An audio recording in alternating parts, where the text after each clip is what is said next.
नमस्कार दोस्तों देखंतु भल भाव समस्त देखंतु जो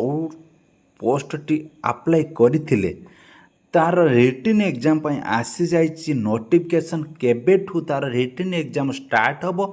समस्तटाକୁ ଭଲ ଭାବରେ ଦେଖନ୍ତୁ ଆଉ ପଢ଼ାପଢ଼ିର ଏବେଠାରୁ ଧ୍ୟାନ ଦିଅନ୍ତୁ ଯେ କି ସମସ୍ତେ ଏ କ୍ୱାଲିଫାଇ କରିବା ଦରକାର ଯେ କି ରିଟିନ୍ କ୍ୱାଲିଫାଇ କଲେ ଆପଣମାନଙ୍କୁ ଡାକିବ ଫିଜିକାଲ ପାଇଁ ଦେଖନ୍ତୁ ତାର କେତେ ମାର୍କ ଯେଉଁ କେଉଁ पोस्टरे तार जो रिटन एग्जाम हम देखु समस्ते भल भाव जो आरआई अमीनो एसएसएफ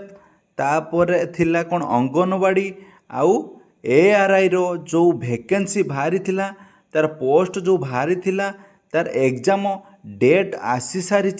कई भी एटा को ओरिडी होंतु नहीं समस्ते पाठ पढ़ारे ध्यान दियंतु जे कि 20 सेप्टेम्बर 2024